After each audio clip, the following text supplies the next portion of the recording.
Hello guys, how are you? I'm Hardeep Singh. Welcome back to your own YouTube channel. IELTS updates and recent exams. For more updates related to recent IELTS exam writing test topics, listening, reading, practice test, and speaking, you got guesswork. Please, guys, participate in everyday listening and reading practice test to achieve your desired band score in your actual IELTS exam. Please hit the like and subscribe button. Press the bell icon for the upcoming notifications. Don't forget like, subscribe and share my YouTube channel and my Facebook page, IELTS updates and recent exams. Part 1. You will hear a conversation between two people, a student and a professor. The student is talking to the professor related to his scores, which are not up to the mark. You have some time to look at questions 1 to 5.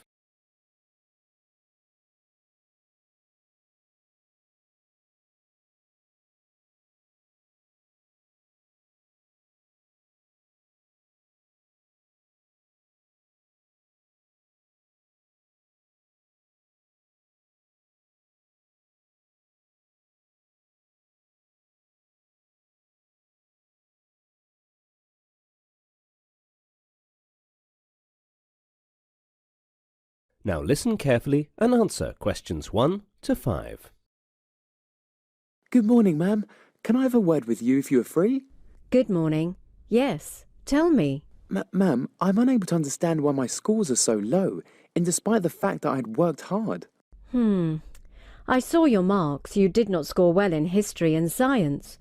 What is the reason? Are you facing any difficulty in the class, or are you unable to understand the respective subject teachers? No, ma'am, I've no problem in understanding in the class, and I do not take much leaves. I attend my classes regularly. My notes are always complete, and I sit in the front row of my class. Then where is the problem? Even though my notes are complete, but when I'm revising the material, I'm unable to understand my own notes. I feel I am lost. Now that's the problem. I think you just write your notes in the class without concentrating. I believe you should review your notes soon after your class gets over. You should not delay in reviewing. You may do it during the class break, which you get and make corrections, and if you fail to understand, then you can ask from the respective subject teacher during the next class. You will be able to seek all clarifications. Basically, you should be connected with your notes on a daily basis. Don't give a gap. Such kind of follow-up will make your learning more consistent and confident. That is a very nice advice. I will surely review my notes on a regular basis. And also, I would like to tell you that I feel tired in the evening. I face difficulty in concentrating while studying. You should make a timetable and then study. Take a short break after every 1 or 2 hours. Never study continuously for more than 2 hours. Take small time out, and very important is that you should sleep for at least 7 hours daily, as it keeps your mind and body healthy.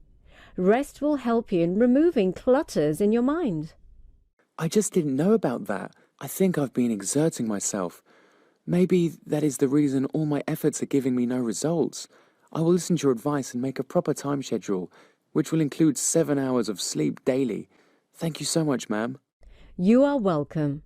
Take care of your health and wish you all the best. Now you will hear a conversation between the professor and the counsellor. Look at questions 6 to 10.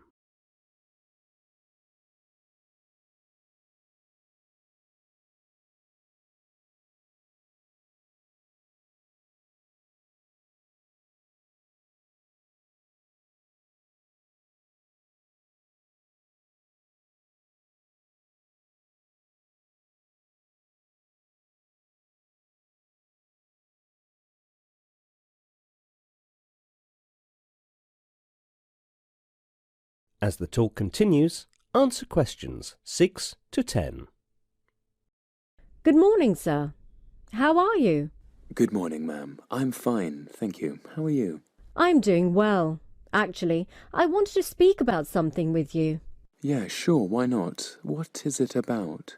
I have been noticing for a while that some students, even though are sincere towards their studies, but are still unable to score good marks in their subjects.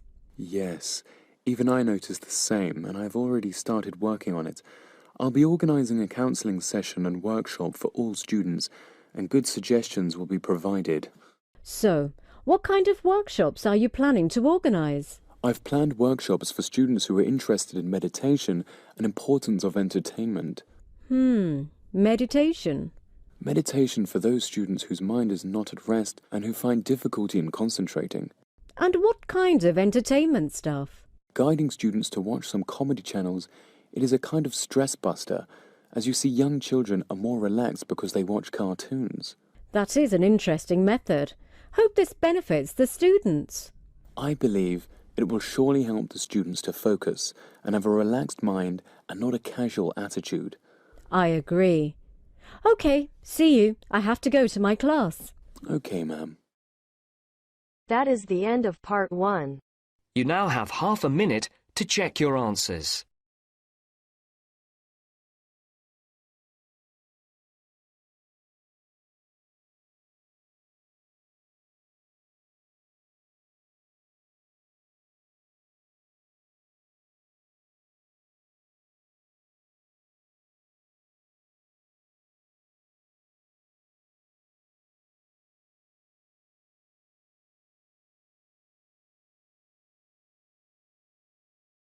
Now turns to part 2. You are going to hear some motivational tips on the topic Small Steps to Success, given by Mr. Moss, who is a professor of management science. First, look at questions 11 to 16.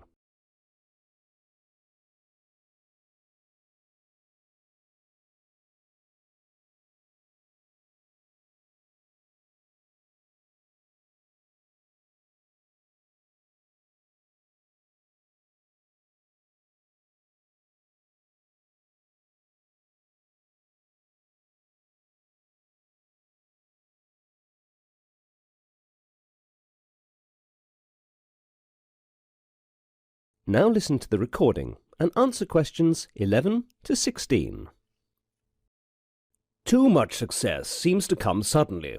When you observe others and what they have achieved, you usually don't appreciate what it's taken for them to get where they are.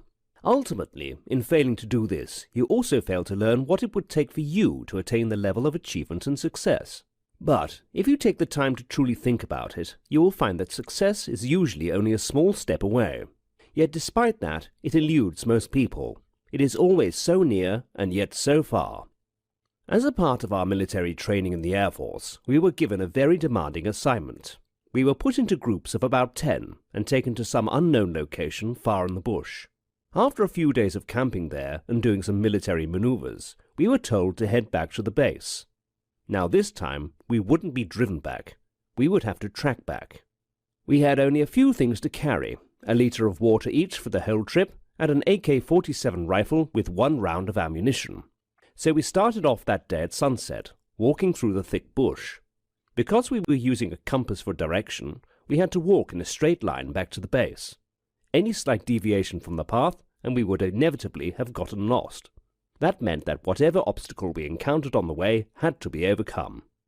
That straight line had to be maintained at all costs. Worse still, we had no light. We were basically walking blind in the moonless night. So, you could not see where your next step was going to land. But we had to walk fast. Our deadline was at 12 noon the next day, to be at the base, or else we would have failed the assignment. So, we walked through the night. There was no time for fear, no time for doubt. We had to do what we had to do. Our futures depended on it. Finally, we could go no further. The pain and fatigue was unbearable. We had to catch a nap. It was past midnight. 1 hour of sleep, all cuddled up like puppets for warmth, and then we moved on. Soon the morning bells rang, but there was no time to appreciate the sunrise. It was so hot you could feel the heat embracing your face. We were getting dehydrated. By now, everyone was wishing they had not had to carry the heavy AK-47. It seemed to have gained an extra 5 kilos since we'd begun. Every step was accompanied by some pain in one part of the body or other. Every part of the body was crying out for attention, but we had to move on. Small steps to success. We were as dry and shriveled as prunes. We were a sorry sight for defense officers, but right then it was more about survival than about dignity. Finally, a few minutes to midday, We arrived at the base. I had no idea I could stink so bad. Now look at questions 17 to 20.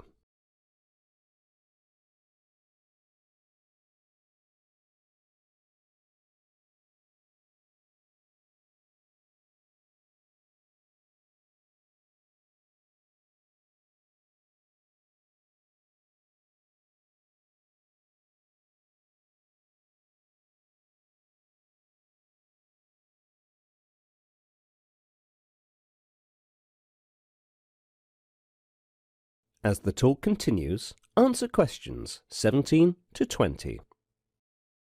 So, you see we took small steps to success all along that track.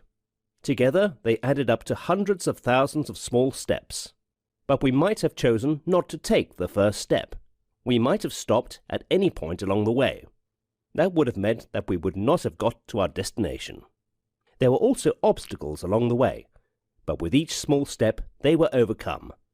There were frustrations, fears, and uncertainties, but with each small step they were crushed. There was hardship and danger, but with each small step and focus on the desired destination, it was conquered.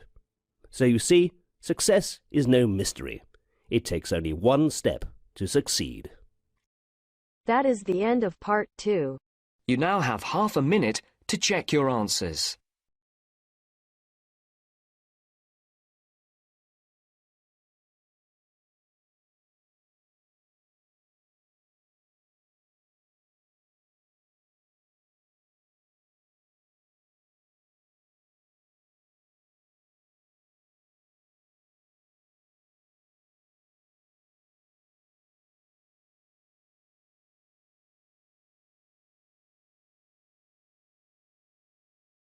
Now turns to part 3. You will listen to an interview with Dr. Temple Grandin, who is in a unique position to provide parents and professionals insight into autism because she had autism. She was diagnosed at the age of 2 and has lived a very challenging and adventurous life. Dr. Grandin has presented lectures on autism around the world and has appeared on many national television programs. The interview is conducted by Dr. Stephen Edelson. Now you have some time to look at questions.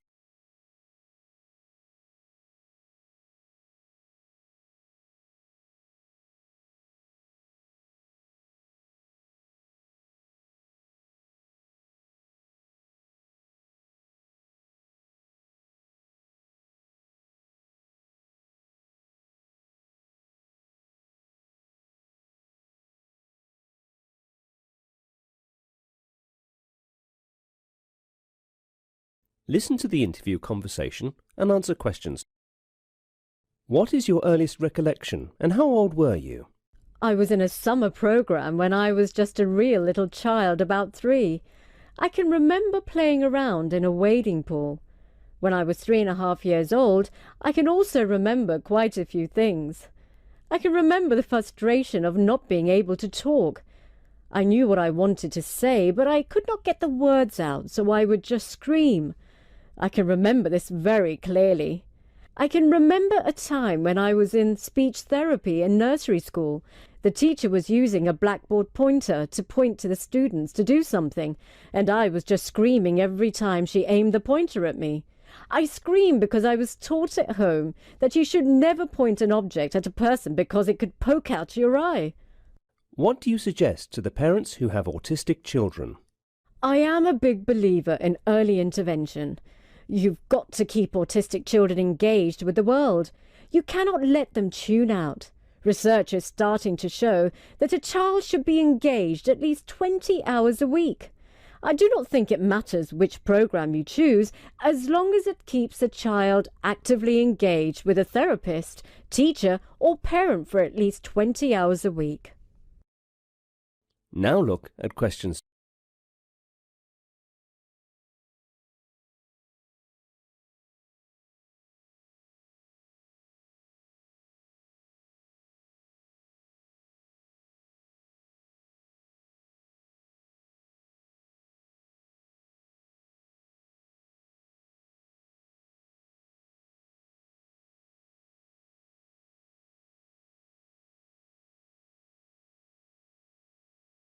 As the talk continues, answer questions.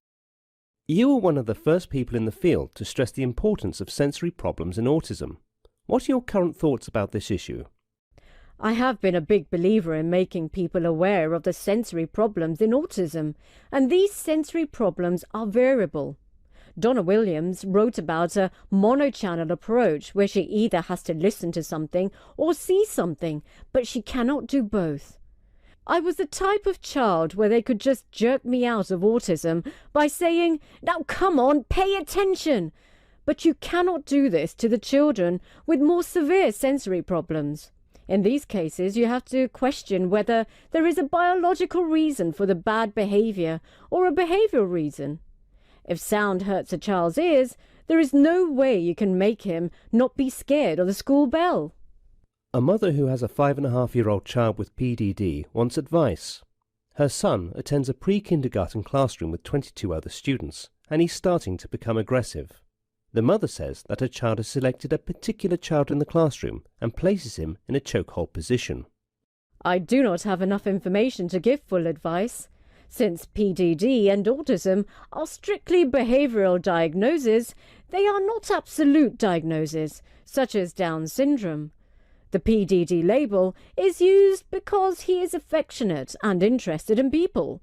These are two very different types of PDD labels, and they are like apples and oranges. Since the child is aggressive towards one particular child, we need to figure out why is this happening. Is the other child teasing him? In any case, a behaviour intervention is needed to stop this behaviour.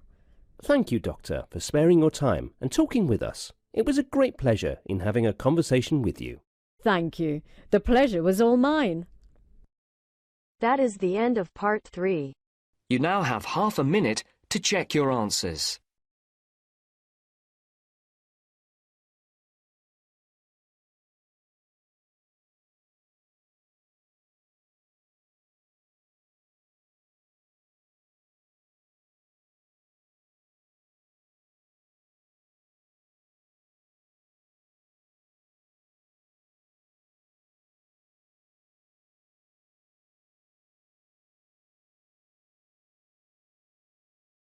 Now turns to part 4.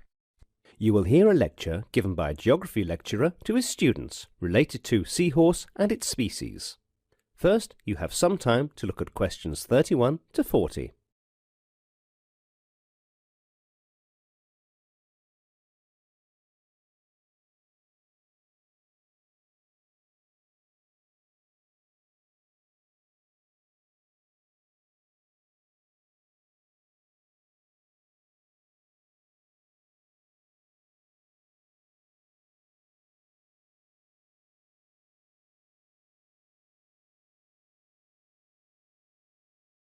Now listen carefully and answer questions 31 to 40.